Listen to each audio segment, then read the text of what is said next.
doctor Barreto, el auditorio es todo suyo. Vale, muchas gracias. Por favor, me gustaría confirmar que me escuchan bien. ¿Me escucha bien? Y pues que... Sí, claro. Sí, Dale, señor. gracias, muy amable. Y también si me permiten compartir la presentación, darme privilegios de coanfitrión.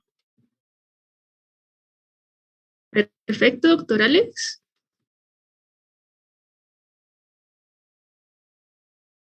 Nos confirmas cuando puedas compartir. Ah, perfecto, sí, tienes toda la razón. Ok, muy bien, gracias. Sí, bueno, muchas gracias por la invitación. Para mí es un placer aportar a este evento, indiscutiblemente. Eh, esta presentación, esta presentación está compuesta de tres partes. La primera es un comentario a un libro de Harlan Lane, ya fallecido. Uno de sus últimos libros, el libro se llama The People of the Eye, o sea, el pueblo del ojo. De ahí viene el nombre de mi presentación, como una especie de honra a esta obra, ¿no? Eh, quiero hacer un comentario en el contexto de lo que implica para la educación inclusiva y para el debate en general sobre las comunidades sordas y su estatus cultural y lingüístico. Luego, quiero hacer una breve reflexión desde desde un punto de vista muy particular, el que está manejando las personas sordas aquí en Colombia, el movimiento asociativo aquí en Colombia, lo que yo sé, ¿no? Obviamente. Y quiero hacer un comentario sobre eso, sobre todo, por supuesto, en relación a las implicaciones que tiene en la educación. Y tercero, eh, pues quiero terminar haciendo un esbozo de lo que podría ser unos campos muy interesantes de innovación e investigación en los estudios culturales sordos y estudios educativos de personas sordas. Primero, pues empezó hablando de El pueblo del ojo, así como lo llamó Harlan Lane en su libro. El libro realmente no es escrito solamente por Harlan Lane. Harlan Lane es una autoridad en el campo web, ¿no? Escribió profusamente sobre historia de personas sordas, algunos elementos sobre estudios culturales, ¿no? Sobre el tema de dominación, asimetrías de poder. Es muy chistoso porque Harlan Lane de formación fue psicólogo, de hecho fue uno de los orientados de el famoso Skinner, ¿no? Del conductismo. Su tesis fue precisamente contradecir lo que lo decía su director, ¿no? Demostrando que había algo más allá de la conducta y bueno, se fue por el estudio de las comunidades sordas, particularmente de los casos de los niños salvajes, ¿no? Es como para hacer un contexto de Harlan Lane. Él estudió el caso del niño Aveirón, un niño que es documentado en Francia, que fue dejado en la selva y empezó a ser criado con animales, lo recuperaron y empezó a analizar este aspecto. Por supuesto, en estos casos, la mayoría de estos niños, así como pasó también en La niña de Burundi, que también fue un libro de él que no es muy citado, pues estos niños realmente tienen un severo daño cognitivo porque es algo que ya estamos, es un gran consenso en estudios sociales, es que gran parte de la naturaleza, entre comillas, naturaleza humana, tiene que ver con la socialización, ¿no? Para ser seres humanos necesitamos estar con otros seres humanos. Pero bueno, ese es el contexto. Harlan Lane, pues es un erudito del campo y nos dejó esta última obra que habló sobre su gran apuesta final, es defender el concepto de etnicidad, así dicho, sin tapujos, con respecto a los sordos. La gran tesis de Harlan Lane en su último libro fue Los sordos son un grupo étnico. Y para eso se hizo esta obra muy sucinta en compañía de Richard Pilar y Uf Elberg. Estos dos coequiperos en el libro son uno, incluso el tema de las genealogías a nivel como, eh, digamos, de los rasgos hereditarios, bastante polémico él, y otro, un famoso bibliotecólogo de la Universidad de Gallaudet, donde, digamos, tiene un amplio conocimiento de los documentos que soportan la historia de los sordos y también sus conexiones intergeneracionales. Entonces, no sé si ustedes ya conocían este libro. En todo caso, es un libro polémico. Es un libro polémico, ¿sí? Pues por supuesto no puedo hacer un comentario completo, pero sí puedo, digamos, decir lo que nos interesa para esta presentación, ¿no? En pocas palabras, como ya lo dije, la propuesta del libro es defender que los sordos son un grupo étnico. Esto puede sonar demasiado escandaloso en algunos lugares, inclusive aquí en Colombia, sobre todo porque nosotros, digamos, tenemos la tradición de que los grupos étnicos en Colombia ya están determinados, ¿no? Especialmente por la ley, ¿no? Entonces, la cuestión de si existe una etnia o no, más que un debate teórico, digamos, académico, es un debate político y legislativo, ¿sí? Entonces, grupos étnicos, ¿quiénes son? Los que son reconocidos por la ley como grupos étnicos, como tal. Entonces, sabemos que hay grupos indígenas, afro, tenemos raizales y romaníes, reconocidos por la ley colombiana. Eh, entonces, después de eso, esto me refiero yo ya en el discurso cotidiano de las personas, ya, del resto no somos grupos étnicos, ¿sí? Solamente son grupos étnicos los indígenas, las personas de piel negra, los raizales, porque hay reglamentación sobre eso, y los romaníes, ¿sí? Y los gitanos, ¿no? También conocidos. Sin embargo, el debate académico lo que implica una etnia tiene un amplio, digamos, una amplia tradición en los estudios sociales, antropológicos, y desde hace mucho, inclusive desde la clásica obra de Freddy Barth, ¿no? Los grupos étnicos y sus fronteras, se ha entendido de que entender lo que es un grupo étnico como un nuevo discurso para separarnos un poquito de la noción mucho más antigua y también polémica de raza, ¿no? Es algo, la noción de lo étnico es bastante compleja, ¿sí? Es bastante compleja y las fronteras son complejas, sobre todo, como en el caso del estudio de Freddy Barr, cuando hay grupos poliétnicos, ¿no? O sea, conviven como sucede allá en Oceanía, existen diversos grupos étnicos que conviven. Aquí también pasa en Colombia, ¿no? Sobre todo en algunos lugares de la Amazonía y el Chocó, ¿no? Hay varios grupos étnicos que conviven en el mismo territorio. Desde este clásico de los estudios antropológicos nos ha quedado claro que existen 4 elementos que son sí o no, digamos, condición de lo que nosotros podíamos usar para llamar a un grupo étnico. Y el primero es precisamente que un grupo étnico se perpetúa en términos biológicos, ¿no? O sea, entre ellos nacen los mismos rasgos de todo tipo y se está perpetuando en el tiempo, ¿no? Hay una transmisión biológica. Eso es algo que es un gran consenso que hay desde Barr hasta ahora. Segundo, hay un universo de tradiciones culturales, simbólicas, relaciones, ¿no? Que se asocia a ese grupo, ¿no? O sea, la cultura, llamándolo así, y lo que incluiría también una apropiación del territorio, de las creencias, en fin, ¿sí?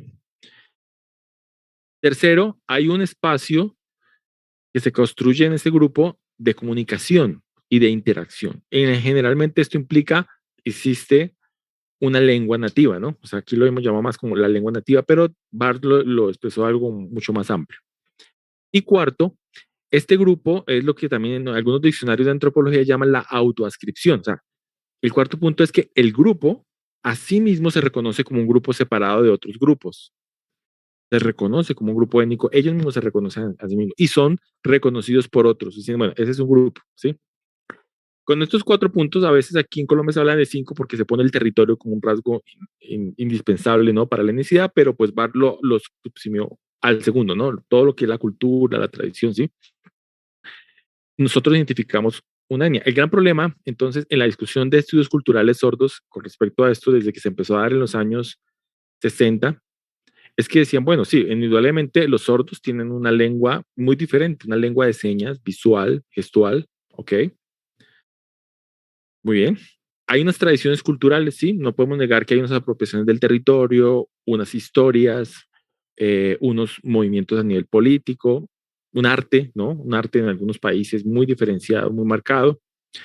Y por último, 4, los sordos asimismo se reconocen como un grupo cultural, como un grupo diferenciado de otros grupos, ¿sí? Y son reconocidos por otros grupos étnicos como un grupo diferenciado, ¿sí? Entonces, en estos 3 puntos, los últimos 3, o sea, no nos queda duda de que efectivamente los sordos tienen las características que se les puede atribuir a un grupo étnico. Sin embargo, el primer punto es el punto más problemático, es la perpetuación, ¿sí? Cómo los sordos se transmiten, digamos, transmiten su estirpe a través del tiempo. Cómo sucede con los grupos, con otros grupos étnicos. A ese punto es el que Harlan le da con contundencia en su libro. Por supuesto, es bastante discutible todos sus argumentos, sobre todo él, es muy interesante que como psicólogo se haya, digamos, hablando de estos étnicos más antropológicos, pero pues básicamente el libro tiene esa propuesta. Lo que dice Harlan Lane es que así como en un pasado, o sea, nos referimos a los años 40, 1940, 1950 más o menos, en los estudios lingüísticos era también tabú decir que la lengua de señas era una lengua. Entonces eso sonaba muy como así, una lengua, ¿no? Eso es un sistema gestual, de símbolos, mímicas, o sea, pero lengua así con el estatus, digamos, que le da el llamarlo lengua, idioma, desde un punto de vista lingüístico, siempre hubo reticencia. Con todo que en los estudios lingüísticos del mismo Saussure y varios clásicos de la lingüística se refirieron al, a los sistemas que usaban los sordos, no llamándolos lengua, por supuesto, pero sí lo reconocían como una forma de comunicación. Entonces, lo que dice Harlan en este libro es, así como en un principio todos los lingüistas, todos los estudiosos de este campo fueron como batallando para que dijeran y para que los demás estudiosos reconocieran, bueno, la lengua de señas es una lengua, así, sin ponerle apellido, sin hacer peros, no, es una lengua y por lo tanto hay que darle la atención como cualquier otro tipo de lengua originaria de cualquier país. Es una lengua originaria, surge en los países, o sea, hay que reconocerlo como tal. Entonces, lo que dice Harlan, así como eso, ya para el 2011, que esa es la edición de este libro, ya se acepta, ya pues todavía hay reservas en algunos círculos, pero ya lo entendemos de que es una lengua, de hecho ya hay servicios de interpretación a esta lengua, se invierte dinero, los estados lo acogen. Lo que dice Harlan es, tenemos que establecer el concepto de etnia como algo que se acepte en las comunidades sordas. Por supuesto, esto es una perspectiva muy norteamericana, ¿no? La etnicidad desde el punto de vista como se ve allá en Estados Unidos. No sé si ustedes algunos conocen, se ve mucho como el tema de la raza, ¿no? O sea, etnicidades, este es chino, italiano, hispano. Nosotros, por ejemplo, somos un tipo de etnia en Estados Unidos. O sea, es decir, la etnicidad no tiene la implicación política que tiene aquí en Latinoamérica, especialmente en Colombia. ¿Sí? Entonces, desde ese punto de vista lo propone Harlan Ley. Los sordos son una etnia y punto. Entonces, esto me parece muy interesante porque, pues claro, obviamente empiezan a discutir el tema de lo que es la raza, ¿no? Sí, lo que es esta cuestión ya un poquito que ha perdido pues fuerza, que pues obviamente no existen razas, más somos una sola raza, ¿no? Entonces, ya los estudios nos han aclarado eso, pero digamos que el tema de lo étnico está muy atado todavía a esos rasgos fenotípicos, ¿no? O sea, las características biológicas. Entonces, a eso le da Harlan con contundencia. En el libro, pues él hace un recuento de lo que se sabe sobre el mundo sordo, como le llama él. Hay abundantes datos muy concretos, cantidad de referencias. Y algo muy bonito es que él hace, o sea, responde las objeciones que han dado algunos de, algunos de los estudiosos. No dicen, no, pero las personas sordas son personas con discapacidad, tienen una limitación. Entonces, sí, o sea, ok, etnia, pero ¿qué pasa con la discapacidad? Y así, muchos de los peros. Hannah le da unas buenas respuestas, bastante convincentes. Y de resto, el libro, casi el 75% es un análisis detallado de las genealogías de personas sordas. En pocas palabras, hacen uso pues, de todo el abundante material bibliográfico y que aporta ahí el autor Edberg, y empiezan a mostrar los mapas de parentesco que muestran cómo los sordos a través de varias generaciones han, digamos, encontrado. Algo interesante que me gustó mucho es que, por ejemplo, algunos árboles como los que muestro a continuación datan de 1589. Por supuesto, no me acuerdo en este momento cómo es la metodología, ¿no? Para dar cuenta de eso, pero el libro se ve muy bien construido y muy bien argumentado. Entonces, algunas de las argumentaciones son así, o sea, desde 1589 no hay registro de personas sordas hasta que de un momento, en una generación específica, en 1800, ¡pum!, empezaron a nacer personas sordas. Y pues estas personas sordas empezaron a casarse con otros sordos y ahí quedó. Desde el estudio que se hizo en la isla de Martha Vineyards, Viña Marta, ¿no?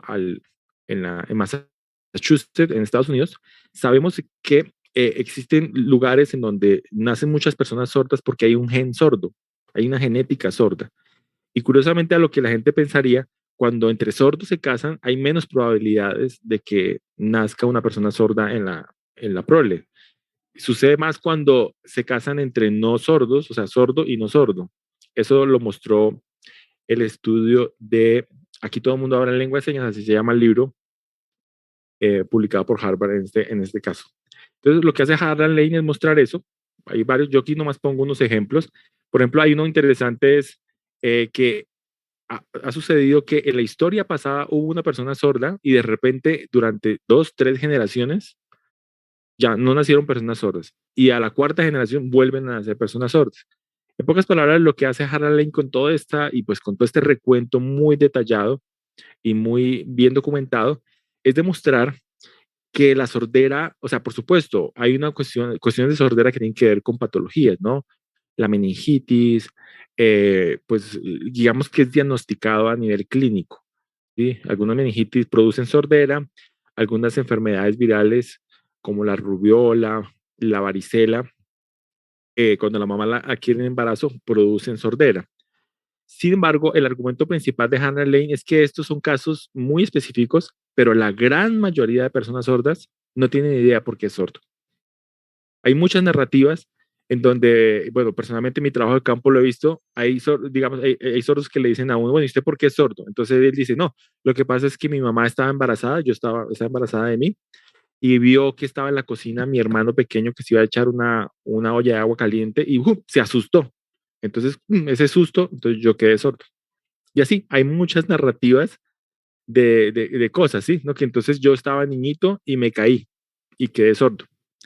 O bueno, todas las historias hasta más no contar. Esas historias, por supuesto, hay que creerle a las personas, pero no son suficientemente fuertes para hablar de un diagnóstico clínico. Así que lo que dicen, llegan a decir Harla Lane en su libro es que para Estados Unidos, obviamente, ellos sugieren o asumen, ¿sí? Obviamente ahí especulan por algunos datos que muestran que hasta el 65% de personas sordas pudieran ser en Estados Unidos, pudieran ser sordas genéticamente, no por enfermedades. O sea, más de la mitad de los sordos, por decirlo así, son una estirpe sorda, ¿sí? Que vienen, que se transmite, así como una persona nace con piel negra por generaciones, porque, ¿sí? Es un dato biológico, las personas nacen porque esa es una cuestión que se transmite por herencia biológica. Entonces, aunque la persona sorda no lo sepa, porque una persona sorda puede decir, no, pero es que mi papá no es sordo, ni mi abuelo, pero como lo demuestran ellos con estos mapas de parentesco, es que puede ser que haya un pariente por allá 4 generaciones. Aquí en Colombia no tengo claro si tenemos la información para hacer esto, es posible que no, pero por lo menos en este plano es convincente. Bueno, entonces, ¿esto qué tiene que ver con la educación y con los sordos? Tiene que ver en lo que personalmente, esta es la parte de la reflexión, se habla de las reflexiones muy puntuales sobre cuáles son las implicaciones del concepto de etnicidad para los sordos. Y las implicaciones son muy simples. Básicamente, la etnicidad es un discurso de afirmación, de reconocimiento político, especialmente en Colombia. ¿Por qué es necesario la etnicidad como discurso político? Pues obviamente para que en la estructura del Estado haya recursos. O sea, literalmente podríamos decir que el reconocimiento étnico es una estructura para que se le dejen a las comunidades administrar sus propios recursos, generen sus propias, o sea, sean validadas en cierto marco, sus propias normas sociales, la educación, por ejemplo, las escuelas propias, bueno, todo lo que sabemos los educadores, ¿sí? Y palabras sí, palabras más, palabras menos, es dinero, ¿no? O sea, asignación de dinero para ciertos rubros muy específicos que tienen que ver con el fortalecimiento cultural. Y pues obviamente toda una estructura institucional. Algo que critica Harlan Lane es que los sordos están como en lo que llama él el paraguas, ¿no? Es decir, son una etnia, él lo afirma, pero la discapacidad también es una estructura del Estado que genera, digamos, ciertos bienestares. Entonces, él dice, los sordos son una etnia, pero cogen el paraguas de la discapacidad y pues ahí en el paraguas de la discapacidad también se arropan y reciben beneficio. Entonces están como en la duda de que soy una etnia, pero también tengo discapacidad. Entonces, un poco de modo crítico. Eh, Sin embargo, algo que me parece muy interesante, obviamente yo no soy la persona que podría aquí hacer esa exposición, tendría que ser invitado el movimiento asociativo de sordos, los líderes sordos que están promoviendo eso. Yo nomás estoy haciendo un comentario a nivel teórico, ¿no? Pero hay que decir y hay que hacer referencia a lo que se llama actualmente el modelo dual que proponen los líderes del movimiento asociativo de sordos. Para decirlo en pocas palabras, los sordos dicen, sí, somos un grupo cultural y lingüístico y eso no nos quita que también tengamos discapacidad. Existe algo en los estudios sociales, la intersectorialidad, ¿no? Es que pues tú puedes ser indígena, pero también puedes ser mujer. Y como mujer, que es toda esa política de diferenciación, ¿sí? Pues también hay unos tipos de diferencias y asimetrías de poder. Tú puedes ser mujer, negra, y puedes ser de condición, digamos, estrato social bajo. Y por los diferentes tipos de condición, tienes diferentes tipos de vulnerabilidad. Entonces los sordos dicen igual lo mismo, o sea, nosotros somos personas sordas, no lo dicen, bueno, obviamente eso no se ha defendido tanto, pero hay que decirlo, podrían decirlo, somos una etnia, pero también somos personas con discapacidad. Y el Estado tiene que ver esa diferencia, que hay unas atenciones por ser personas con limitación y por ser un grupo étnico. No pasa nada, ¿sí? Y esto está muy bien. De hecho, como le dije al inicio, desde un inicio siempre se pensó así, ¿no? En los estudios sociales siempre se pensó la etnicidad es algo muy complejo y diverso. Y lo que sucede en estos casos, a veces, y eso tendríamos que nosotros tenerlo presente para enseñarle a nuestros estudiantes, es que lo étnico se vuelve una etiqueta. Entonces tú eres indígena, como si yo cogiera una etiqueta y se la pegara en la frente a las personas. Tú eres indígena, tú eres negro, tú eres rom. Y entonces llega alguien y dice, ah, no, pero es que tú no, nomás tenemos 4 etiquetas. Entonces tú no, entonces llegan los sordos, no, tú no puedes ser un grupo étnico. Tú eres otra etiqueta, tienes discapacidad. Pum. Y realmente la etnicidad nunca se ha pensado así, como si fueran colores, ¿no? Es algo mucho más complejo. Entonces, el modelo dual básicamente lo que nos está diciendo y lo que nos dicen las personas sordas es que les reconozcan el acceso a los derechos, básicamente es eso. O sea, yo creería que esa sería sí, o sea, la gran conclusión de esta reflexión. Sí, lo étnico podría ser otra sombrilla, ¿no? Sí, bueno, aquí estamos arropados y podrían haber contratos, como le decía, conflictos interétnicos, ¿no? Entonces, los indígenas dicen, no, pero es que esta plata es de nosotros, los afro dicen así. Y entonces pueden ser que indígenas y afro digan, no, pero ¿cómo así que van a entrar al sur? No, ustedes no son de aquí. Y cosas así, o sea, podría pasar. Pero realmente esto lo que sucedería es que estaría desconociendo que lo que realmente es importante para todo tipo de etnia, sea indígenas, afro, rom, es que el Estado pues le reconozca a estos tipos de poblaciones sus derechos fundamentales y también sus derechos sociales. En ese sentido, como dice Eduardo, un antropólogo colombiano, Eduardo Restrepo, la etnicidad es algo sin garantías. Sí, es un reconocimiento, pero puede ser que a mí me llamen indígena, me ponen la etiqueta, ah, bueno, y me tiene una ley, perfecto. Pero de que esté la ley, que esté el reconocimiento, no garantiza que yo realmente tenga acceso a los espacios, a una política diferenciada de parte del Estado. Lo mismo pasa con los sordos. Realmente lo que quieren las personas sordas es que se reconozcan y se respeten sus derechos. Entonces, una persona sorda son monolingües algunos, bastante, ¿sí? Entonces necesitan intérpretes de lengua de señas, pero que no sea algo como un remiendo, sino que sea parte de la política institucional de las instituciones educativas, instituciones en general del Estado. Los servicios médicos. Es un suplicio para las personas sordas acceder al médico porque las EPS no asumen los servicios de interpretación. Y es delicado una instrucción médica. No se puede quedar como para medio entenderlo. Entonces, mi reflexión es esa. Bueno, el nombre es lo de menos. No, realmente no importa el nombre. ¿Sí? Que se llame grupo étnico o no. Pero creo que lo más importante y lo que están reclamando las personas sordas es que haya un cumplimiento.